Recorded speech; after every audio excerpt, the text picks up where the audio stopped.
Okay, so this is the month of gratitude, and last week we talked about being grateful for our spiritual journey, being grateful for our spiritual awakening, and for these truth teachings that I know for most of us have really made a significant difference in our life. Yes? Yes, have literally changed our lives from the very depths of our being, from the very core of our being. We are looking at a book called God Never Fails by Mary Kupferle, who was ordained in the 50s at Unity School of Christianity at the time. And what I love about Mary is she's very straightforward in how she teaches. And so this week and next week, I'm going to be finishing up with Mary. So let's go ahead and do some affirmations. This is from what it was in the book today. So let's do this together. God has blessings for me today. Now let's say it like, how great does that feel? Together. God has blessings for me today. Doesn't that just feel good? And it's true. It's absolutely true. Every single day there are blessings. And then this was our affirmation last week. Together, God loves me, God's grace is upon me, and only good can come. And I hope that you've been utilizing this past week. You know, I say many times it's not enough for us to sit and listen, that we must take this within us and we must do the work that is ours to do, and we're going to talk more about that today. So last week we did talk about the book title, that God never fails, but that it's up to us to open up to the power that we are all innately imbued with. And that just as our master teacher, the great practitioner, Jesus, was so aware of his oneness with God and utilized his spiritual power for the good of people, that each and every one of us, we have the same oneness and the same spiritual power that Jesus had. Now, I was reading late last night, early this morning. This is called The Philosophy of Jesus, excuse me, by Ernest Holmes. Ernest Holmes was the founder of the Centers for Spiritual Living, which is Science of Mind. But I love what he had to say about Jesus and about us. He said, throughout our lives, we have read and wondered about the miracles of Jesus, but to how many of us has the thought come that this same power must be available to everyone? We have been so accustomed to thinking of Jesus as a man filled with love and compassion and human kindness that we have overlooked something else that is equally important. Jesus had access to a spiritual power that he used in every way. To him, it seemed the most natural thing in the world that he should be able to tell the paralyzed man to walk, or multiply the loaves and fishes, or still the wind and the waves.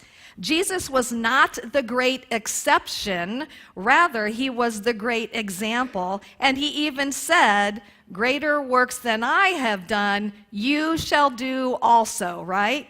He goes on to say, the first thing we shall learn is that Jesus himself believed to be one with God, and he believed that the divine presence was right where he was. Now, we know this intellectually, right? But what we want to do is we want to move it to that realness, to that realization where we live from that place.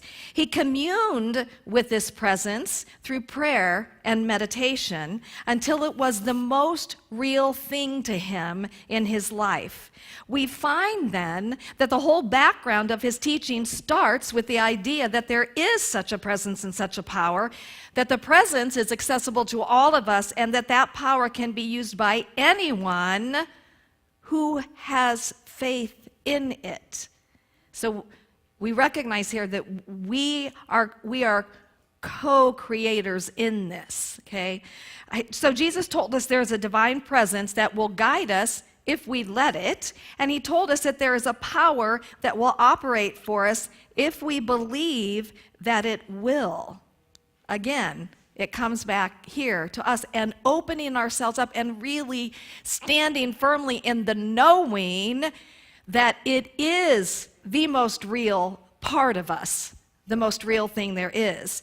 It is not the words that Jesus used that performed the miracles. It was his inner conviction of the power that operated on and in and through his words. He called this faith and belief, and in so doing, reduced it to a mental attitude or to a way of thinking that we can all understand. There is something that operates on our belief and acts exactly like a law, because it is a law and tends to bring about conditions which correspond to our faith, our belief, and our way of thinking. And so it's just very clear in what he's saying there, what we talk about all the time, and that is that this that we call God is both personal and impersonal, and the impersonal aspect of God is law, and that law operates through our faith, through our focus, through our consciousness, through what it is that we believe, right? Yes? Yes.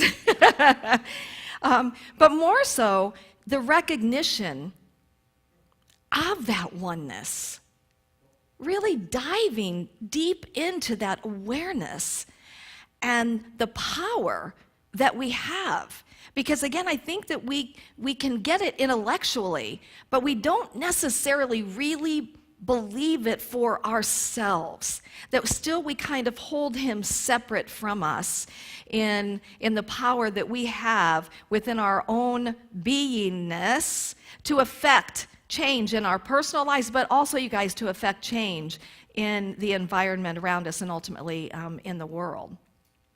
Last week, we also talked about the grace of God that is upon us every minute of every day.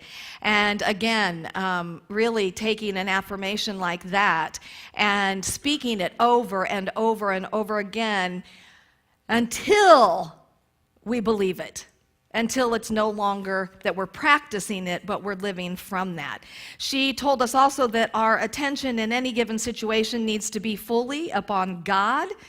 And in those times that we can't see the bigger picture, those times that maybe things aren't going the way that we wish they were going, things are falling apart, that we step back and we say, God, I'm trusting. You know, or as she says, Father, I'm trusting. Whatever source I'm trusting, Holy Spirit, I'm trusting. But that when we can't see why or how something is happening or how it can work out, that instead of staying in that fear, that we move to this place of, I'm trusting. I can't see it. I have no idea how this can work out. I have no idea how this can get better. But I'm, as the song said, you know, I'm letting go. I'm letting go and I'm letting God. And I know that all ultimately will be well. Yet in our humanness, when things occur, it's not always easy to be there, is it? No, absolutely not. So Mary Kupferle says, and these are her words that we might be saying, but I don't have that much faith. I wish I did. I wish I had more. I wish I had the courage to believe that I could be healed or prospered or loved, but suppose I begin and cannot finish, then I would have less faith than I have now. And I love how she writes, and I love how she speaks to us, because she says, listen, beloved of God. And that's so beautiful. Listen, you beloved people of God, listen. The Father has not given you a spirit of fear or weakness or insufficiency, but of power and love. 1 Timothy 1:7 says God has given us a spirit of power and love, but also something else that is very important, and that is self-discipline. We have been given a spirit of self-discipline. We just don't always utilize that part of our spirit, do we? But it's that self-discipline in doing the practices that will lead us to becoming a practitioner where we no longer have to practice because it is just who we are. So we have been given a spirit of power and of love, and of self-discipline. And she says, it is through daily exercise that our faith becomes stronger. It is by believing in the good that we wish for by daily and hourly expecting the good that we hope for, by beginning to put that wish and that hope to active use, that we become more and more aware of the unlimited possibilities of faith. So hear this. There are times, you guys, when we need to take it way beyond a morning practice or an evening practice. And I really encourage you, have this be something that moves throughout your entire day. That as we're moving through things, as we're shifting our consciousness, as we have that desire to really deepen our faith and our knowing, then it's going to take more than one time a day. Would you agree? Yes. Really, it's going to take sometimes hourly. And I know that, different people have little alarms on their phone that does a nice little chime every hour. And I love that. It's that reminder to say, oh, wait, where's my focus at here? Am I focused out here, or am I focused in here? So she tells the story about a woman who, she said when this woman came to her, she said her eyes were shining. She had this beautiful, radiant peace about her. And she came to Mary, and she said, Mary Kupferle, and she said, I really want to share my story with you, because I want to share with you how using these Unity teachings, how they helped me to navigate through a really hard experience. Now I'm going to tell you the experience, and that was that her husband had met another woman and had left her for this other woman. So you have that as we go into what this story is. So she said, when this happened, as you can imagine, she found herself filled with doubt and confusion and fear, and she wondered why such a trial had come into her life. Anybody ever been there? Not necessarily that thing, but where something is imploding or exploding, and you're like, in all of this angst, and why is this happen? But here's what she said she did. She said, during this time I held the thought, it is only for good. I did not know what the outcome would be. I did not know the reason for the happening. I could not see any good in the condition. I could not see how it could benefit anyone concerned. All that I could do was go forward by every day, step by step. Again, we probably can relate to this, right? It's like, there can't be anything, good that could come out of this. She said, every day I held to the words. Let's say it together. It is only for good, only good can come. All there is God. All there is in this is God, and God's good. Only good fills this experience. Only good can come. Wow. I mean, that's huge. So she said, upon awakening in the middle of the night, sometimes she would just walk the floor repeating these words simply to keep out the doubts that were constantly besieging her. How many of us can relate to when we're in the midst of something that you stay up all night and your mind is, whoa, and we don't take control of it? But she's going to show us here that we have the power, we have the self-discipline to take control of where we're going to stay focused. She said, sometimes I sat through the evening in the darkness repeating over and over, it is only for good, it is meant only for good, only good can come. She said, as I did my work day after day, I clung to these words as a drowning man to a straw. It was all I could hold to, the only thing that I could grasp in the midst of an overwhelming tide of affairs. She said, if I repeated the words a dozen times, I repeated them 1,000 times. The more I did so, and this is what is so beautiful, the more I did so, the more I could feel a growing conviction within me that they were true, that the goodness the experience held was going to be greater than my greatest expectation. Now, she says here, the goodness did not appear all at once. It became apparent only degree by degree. And this is where we have patience with the process. I think about our co-founder, Myrtle Fillmore, and her healing. She stayed true to that for 2 years until she was completely healed. But that's the power of our focus and where we choose to be focused. She said, I found a foundation of strength and faith, courage and conviction, developing anew within my heart and mind. I found an assurance I had never known concerning God's love for me and his goodness. And she also found that unconsciously she was radiating this to people around her, and they were starting to ask her about why she was being able to show up the way that she was. And that's why I say we do it for ourselves, but we have an incredible effect on our surroundings. She said, as the months went by, I knew that a deep transformation was taking place. I knew that there was a newness of consciousness, a quickened perception of God. The specific outcome of the situation became less and less important. And while the good inherent within it became all important and increasingly apparent. And she said, although she had some, a few things to work out, she was at peace and totally happy because she knew that only increasing good will come and will continue to come as time goes by. And she said, only good can come is my thorough conviction and faith. The meaning of those words have been so deeply and completely impressed upon me that it remains with me now as a constant conviction and a living faith. And that's my point about when we take something like this, we can take an affirmation. An affirmation in and of itself is not going to change your life.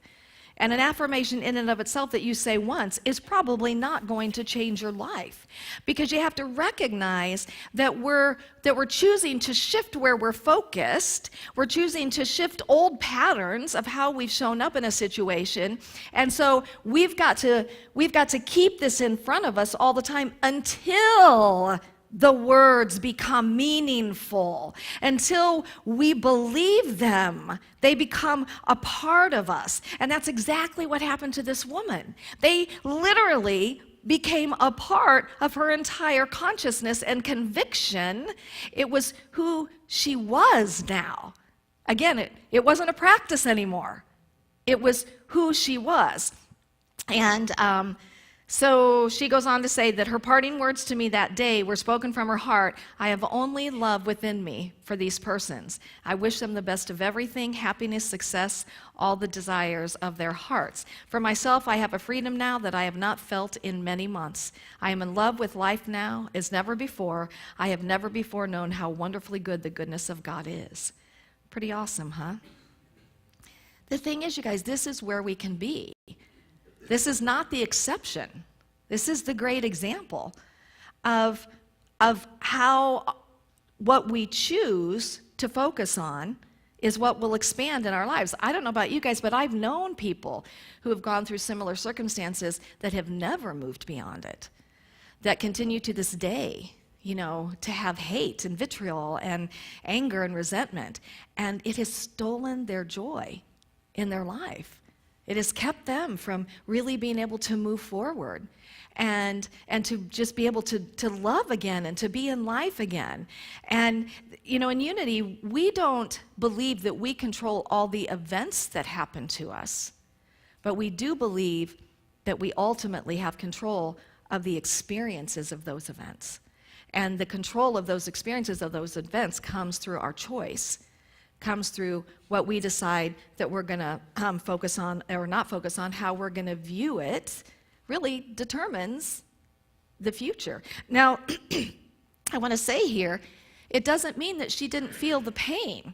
It doesn't mean that she was never in doubt and angry and felt the jealousy and felt that stuff. I guarantee you she did, but that's her point, that when she found herself mired in that she made the choice to turn and say, no, get behind me. You have no power over me. That is not what I'm going to choose in my life, because here's what I know.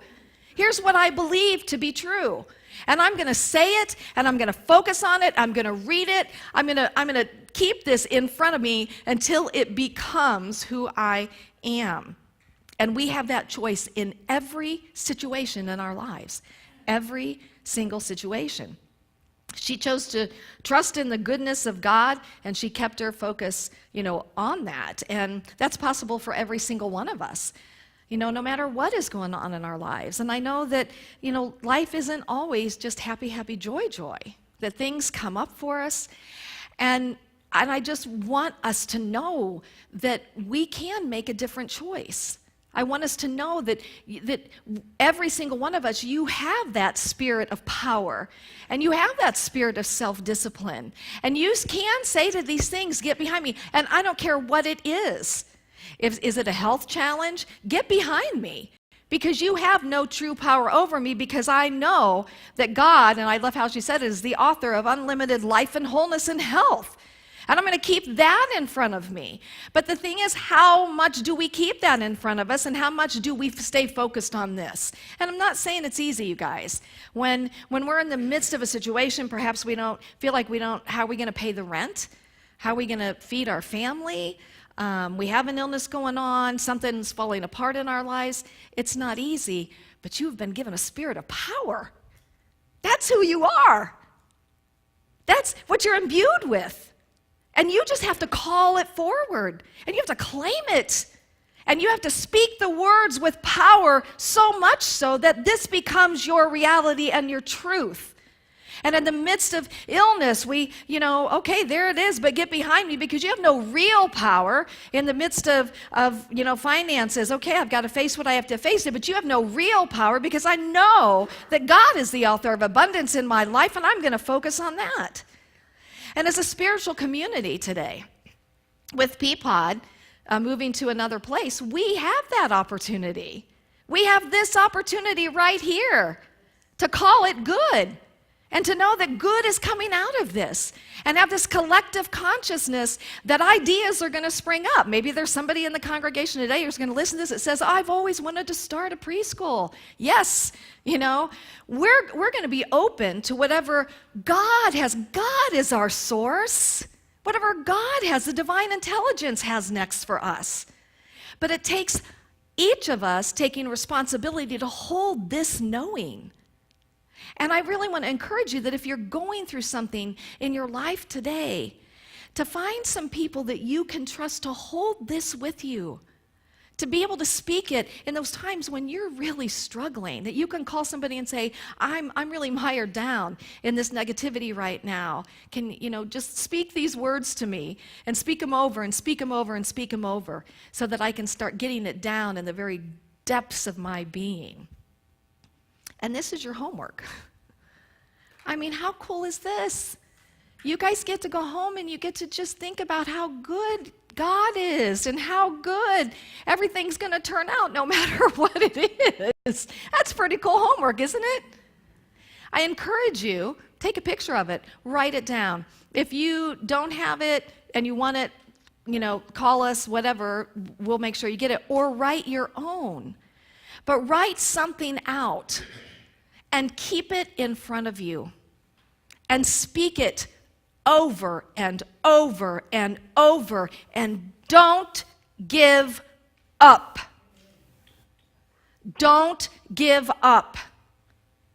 Because I think about the fact that it's taken a lot of years to create the consciousness that we have. It's going to take a little time to shift that consciousness, because it's going to want to go back to what it was. But that's where our power comes in our self-discipline, where we say, get behind me, you have no power over me, I know that this is true. And you speak it with power, and you speak it with faith. And it will get inside of you in a way that it will become you. And you know what? Pretty soon, you're going to be speaking it for other people, just like Jesus did.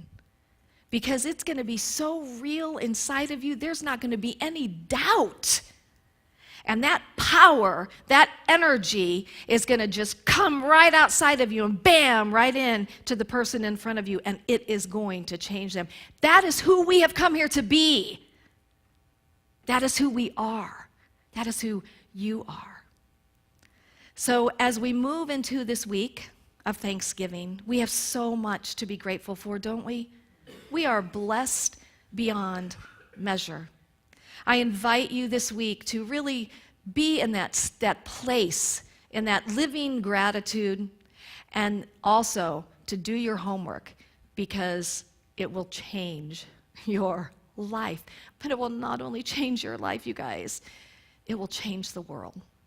You are that powerful, and you matter that much.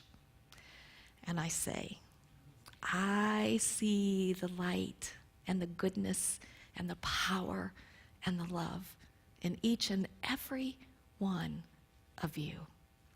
And I say, namaste, namaste.